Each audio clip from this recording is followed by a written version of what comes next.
Olá, crianças! Boa tarde, tudo bem com vocês? Eu espero que sim. Hoje é a nossa aula de língua portuguesa e nós falaremos sobre palavras com G e com J. Já estudamos bastante com algumas palavras, algumas letras, né, possuem um som bem parecido. E aí a gente pode confundir na hora de escrever as palavras. Então, nós vamos praticar para escrevermos o G e o J nos seus devidos lugares. Inclusive, tem algumas regrinhas para nos ajudar. Então, vamos lá!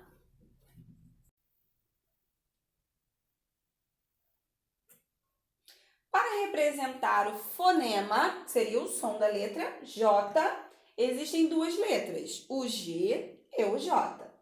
Temos gesso, que vem da origem do grego, jeito, que vem do latim, jipe, que vem do inglês. Por que eu coloquei aqui? Da onde que vem essas palavras? Porque muitas vezes a gente fala assim, mas por que essa palavra é escrita desse jeito e a outra palavra do outro jeito? E não tem muita explicação. A única explicação é a origem dela, porque nós herdamos essas palavras dessas línguas. Então, por isso que a gente não pode modificar, tá bom? Então, tem muitas palavras que elas são escritas de um jeito diferente do que a gente conhece por conta da língua que ela é herdada. O exemplo de Jeep.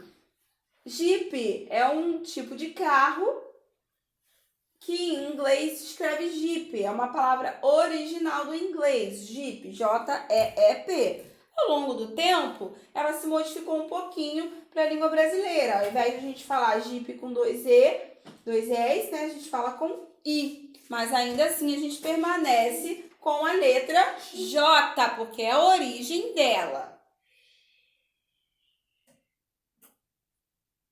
Uma das regrinhas sobre o uso do G e do J são essas aqui. Palavras terminadas em agen, igen e ugen vão ser sempre escritas com G, ok?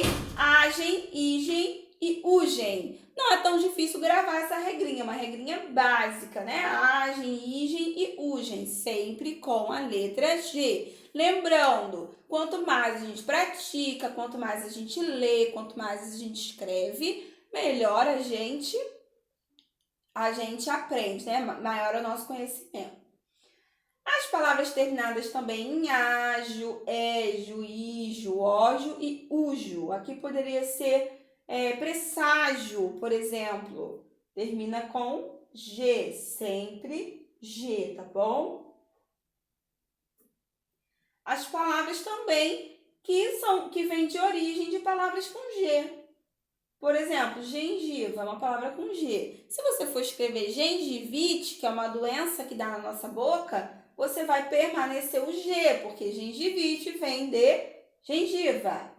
Gesto, se você for escrever gestual, você vai escrever com G. É um exemplo, tá bom, crianças? Poderia ser uma outra palavra que tenha G, e aí se você for escrever uma palavra que venha dela, né, uma palavra derivada dela, você vai permanecer com G. O uso do J. Um exemplo são palavras que tenham já. Franja. Se você for escrever franjinha, você vai permanecer o J. Lisonja, que é ser educado. Você vai escrever lisonjeiro, vai escrever com J. Cereja. Se você for escrever sobre o pé da cereja, que é a cerejeira, você vai continuar com J. Laranja, vai escrever laranjeira, vai permanecer o J. Então, toda palavra que tiver esse já e você for escrever uma outra palavra referente a ela, você vai permanecer com J. Exceto viajar. Por quê? Viagem vem de viajar, mas lembra que toda palavra terminada com agem vai ter G? Então, viagem é com G e não com J, tá bom? Viagem é com G e não com J, porque toda palavra terminada em agem se escreve com G. Essas regrinhas foram para nos ajudar, tá bom? Às vezes vai ter algumas palavras que fogem dessa regra, mas aí a gente se atenta que provavelmente é justamente por ela ter origem em uma outra língua, tá bom? Essas regrinhas é só para ajudar em algumas palavras que a gente pode querer escrever aí na nossa vida. Então, vai ser mais fácil a gente não errar se a gente souber essas regras, tá bom? Vamos praticar. Faremos as atividades das páginas 87 e 88. Vamos lá.